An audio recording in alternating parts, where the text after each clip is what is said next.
It is the 29th day of relentless Russian attacks on Ukraine. Russia continues to up the offensive against Ukraine. Bloodbath continues on the streets of Ukrainian cities. The city of Mariupol has been devastated. Some part of the city have become ghost towns after multiple shellings have reduced the buildings to debris.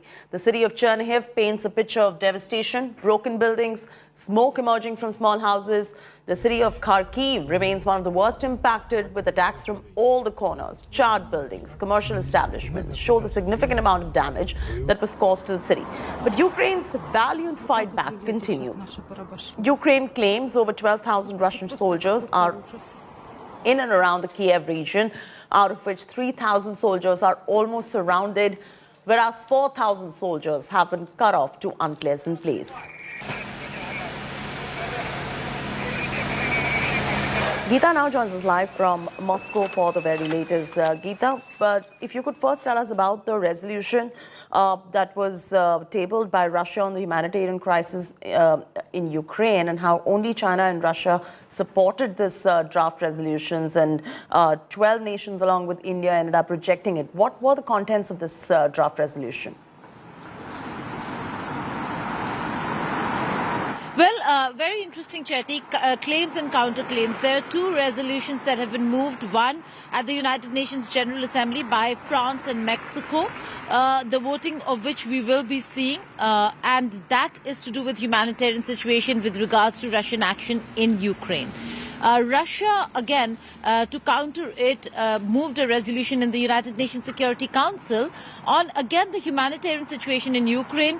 Their reference was to the atrocities, the alleged atrocities meted out to Ukrainians within Ukrainian soil of Russian origin in the Donbas region. The reason why Putin's administration had to declare Donetsk and Luhansk independent republics, because according to Russia, Ukraine has not been kind to this region and has treated them as second-class citizens. So the humanitarian situation in the Donbas region is what the Russian administration has been raising for quite a while now, and now they have started taking it up with the United Nations Security Council, being a P5 member.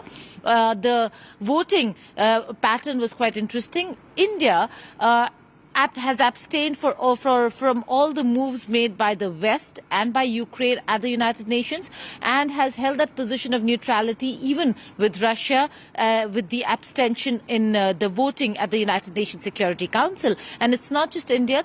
All 13 permanent and non-permanent members, barring Russia and China, abstained from voting. There were no negative votes against China, but there certainly were no votes in favor, barring China, I meant Russia, but there was only one vote in favor of Russia, that is by China.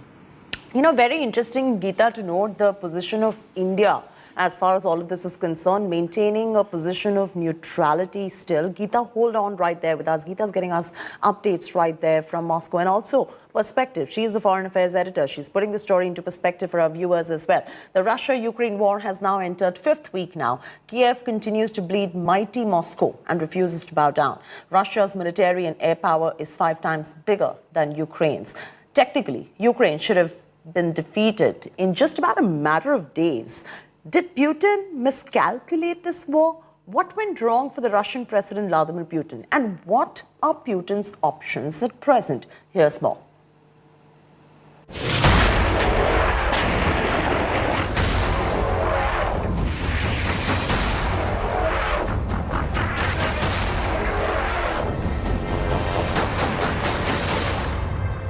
Simply put, it's an epic David versus Goliath story.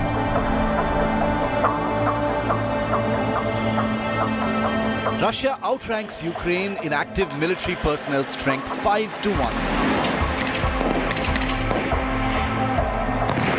Moscow has 6 times more combat jets than Kyiv. Putin's defense budget is 10 times that of Zelensky's. Technically, Ukraine should have been defeated in a matter of days. But in a real war theater, that's not the case. There are many variables and many dynamics. And the war here has been very, very different. bruised, battered and besieged Kyiv is still fighting and giving a bloody nose to Putin's war machine and his fabled army. 4 weeks and counting, but Russia has been unable to use its military and air power to the fullest. So what exactly afflicts the Russian president's war?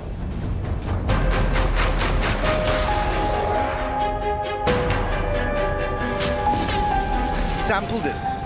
A full frontal infantry assault by Russia would result in far bigger numbers of fatalities.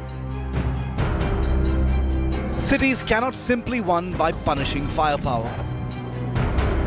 Capturing them demands closing in and creating footholds at the periphery and eventually getting inside. But given Ukraine's resilience, that will mean countless casualties. Does Moscow have the stomach for that?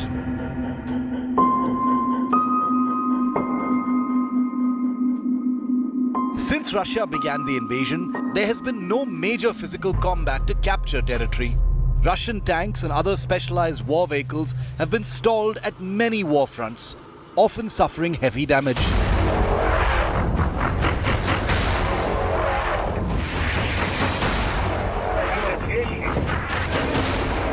Powerful Russian armor has fallen prey to next-generation light anti-tank weapons supplied by the West and NATO.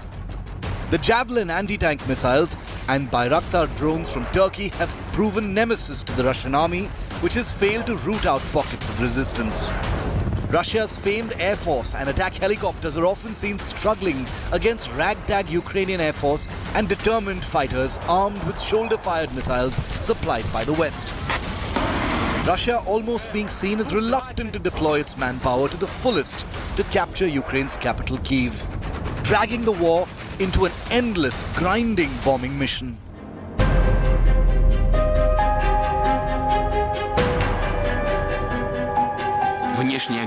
Putin also didn't bargain for the body bags of Russian soldiers. Since his country has witnessed the biggest drop in population since World War II, owing to a falling fertility rate in Russia, which translates into losing close to 10 lakh people alone in the year-long period between October 2020 and September 2021. The declining birth rates can potentially reduce Russia's 14.5 crore population to 13.6 crores by 2040.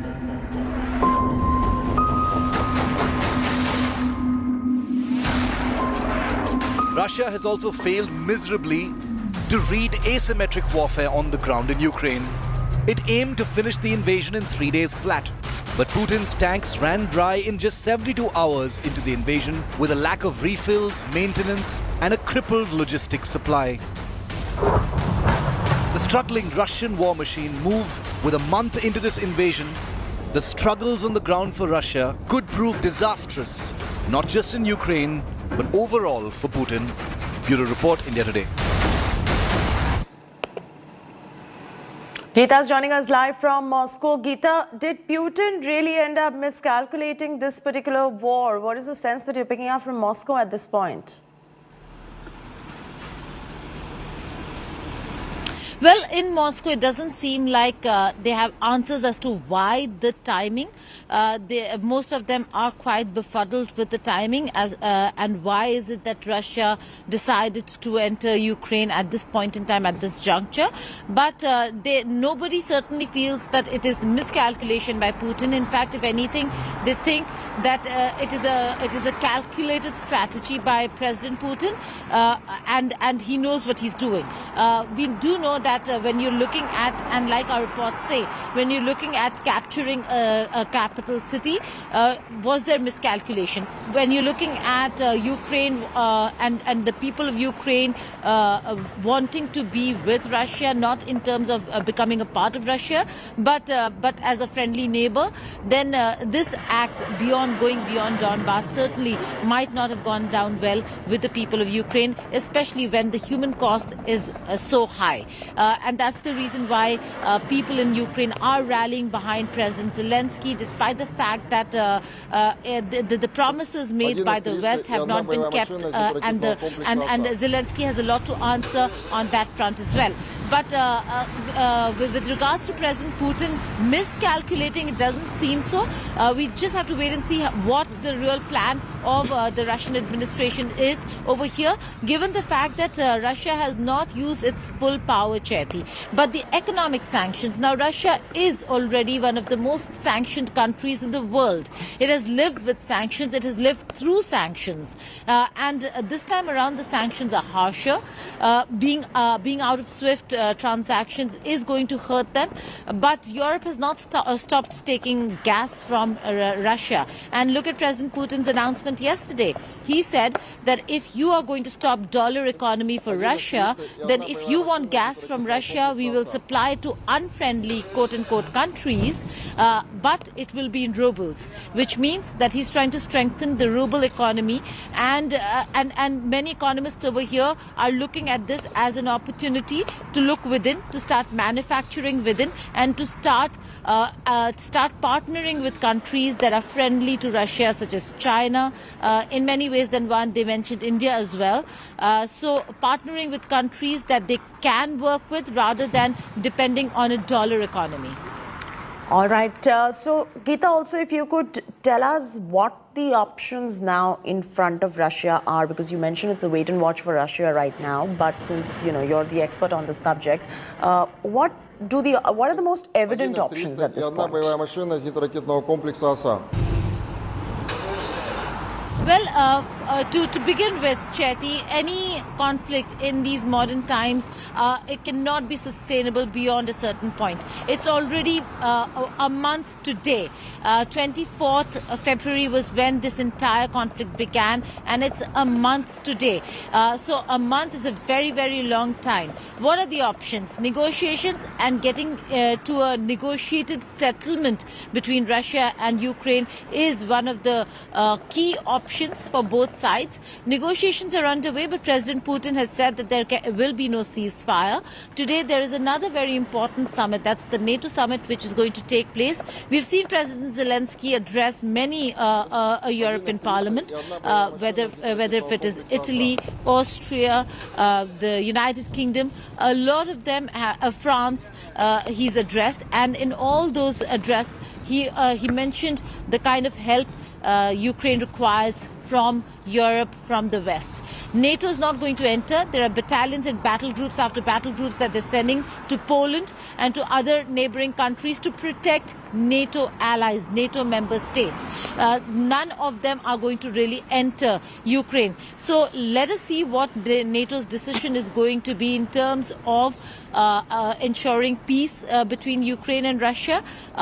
Because if there is even a single foot or boot on the ground in Ukraine, that would mean escalation. And like Russia has said, any escalation could lead to a third world war. And should there be a third world war, it, in all probability, would be nuclear. Oh, yes, absolutely, Geeta. Thank you so much for joining us with that perspective, right? Russian President Vladimir Putin has launched a full-scale invasion of Ukraine, as you already know, in the early hours of 24th of February, sparking the biggest war on a European state since World War II. In the month since the invasion began, more than 10 million people have been displaced. Several Ukrainian towns and cities have been besieged and bombarded beyond recognition, and hundreds of civilians have been killed as it braces itself for the second month of bombing, destruction and deaths. Take a look. I decided to conduct a special military operation. It aims to protect people who have been bullied and subjected to genocide by Kiev regime for 8 years. It all started with an early morning broadcast that stunned the world. The future of millions of Ukrainians changed with the blink of an eye.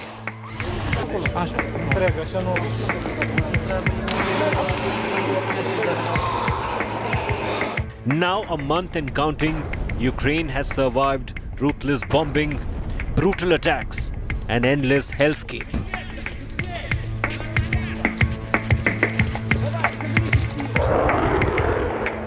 Russian forces are struggling to capture key Ukrainian cities, including Kyiv and Kharkiv. Kyiv still stands firm. Heavily outnumbered and outmuscled, yet Ukraine is giving them a bloody nose. I thank everyone who acts in support of Ukraine, in support of freedom, but the war continues.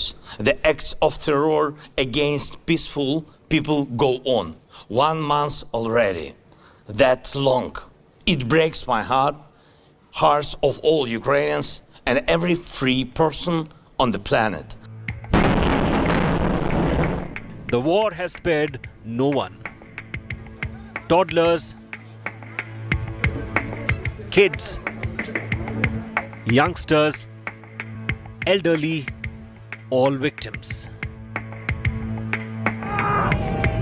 Since the Russian invasion of Ukraine, over 10 million people have fled their homes, mostly women and children. With each passing hour, Ukraine war is fast becoming the fastest growing humanitarian crisis Europe has seen since the Second World War.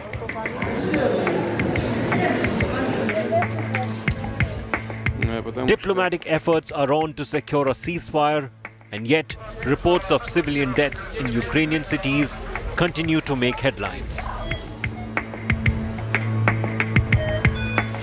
Once a bustling, lively and colorful country, many Ukrainian cities are becoming ghost towns.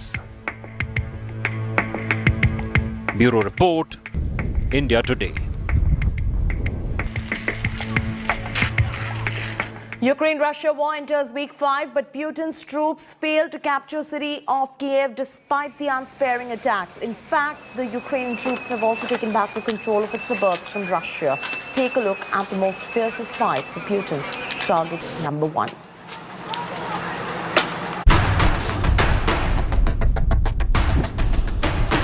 Nearly a month of this war, nearly a month of endless violence across the beautiful landscape of Ukraine.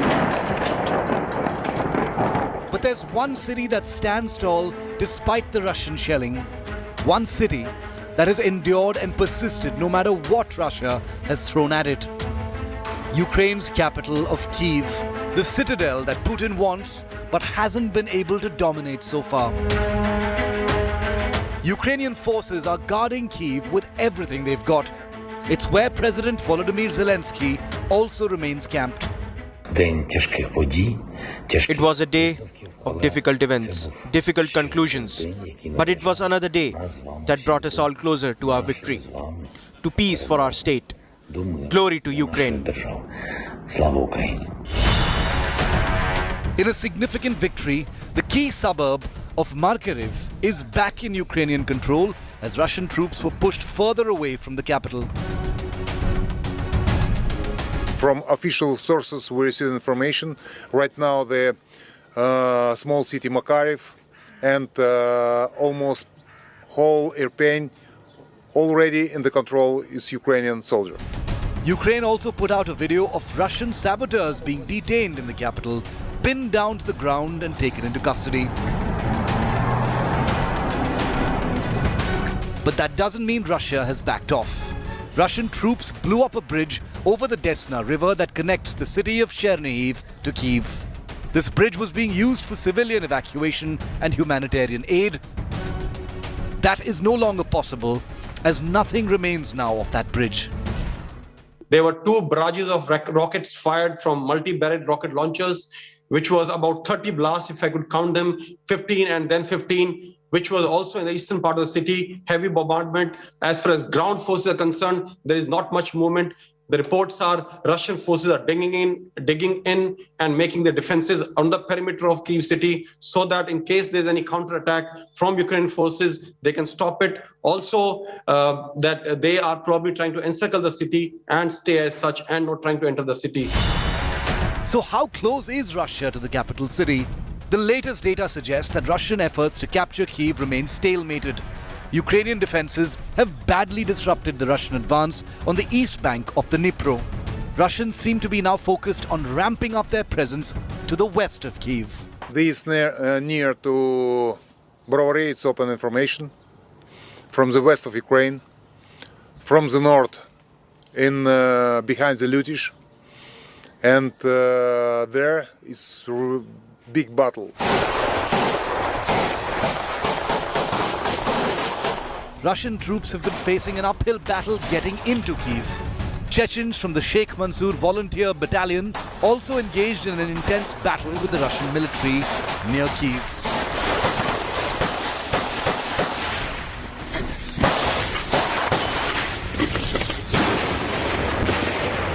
The question is, how long can Ukraine's capital hold out for? With Rajesh Pawar in Kyiv, Bureau Report, India Today.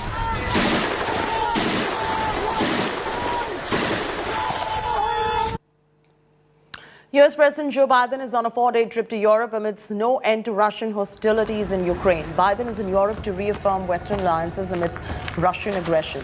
He will travel from Brussels to Warsaw during his visit. The US President will attend NATO, G7 and European Union summits. He's also expected to impose new sanctions against Russia during his visit. Russia's action in Ukraine has isolated Russia further and returned the world to the times of Cold War. The war has put Russia in direct confrontation with the United States. Putin had warned the West not to interfere with his invasion or they would face grave consequences. On his part, US President has called Putin a war criminal and has alleged that the Russian president is considering using bio and chemical weapons in Ukraine.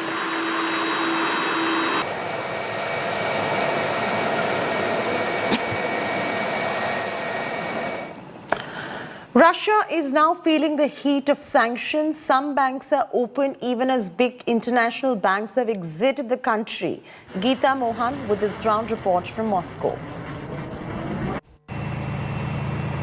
Russia is battling two wars. One on the ground it is waging on Ukraine, the other the economic one inflicted on them by Ukraine's Western allies. Russia is facing the worst economic crisis it has faced in 20 years. But on the streets in Moscow, there is calm. The Russian government has been telling citizens there is no shortage of food and essentials. While the Western banks have closed operations, Russian banks are functioning as normal. Are the banks working normally? Can you withdraw money? Are you facing problems? No, I don't have problems. Okay. Is there any difficulty with regards to banking in Russia? No. Alpha Bank is one of the largest banks in Russia and is open. Speaking to a few people over here, they say that they've not had any problems, although Moscow did hit the panic button after the 24th of February and many of them queued up outside of ATM machines. But it seems like right now things have gone back to normal because they are being able to withdraw money. Many Western companies have shut outlets in Russia in the wake of the invasion. The citizens are inconvenienced but are standing by its government. Now I can pay only Russian clothes, it's normal, okay. But I like different countries, from different countries clothes. This is no important problem. Price rise is a big concern. Many are hoarding sugar as stocks are running out. We have made an extraordinary decision to impose restrictions because people started to hastily buy groceries. Customers have purchased the average monthly amount of sugar within 2 days. So the question is, how long can Russia sustain the war without causing any pain to its own population? How is Russia going to tide over the crisis?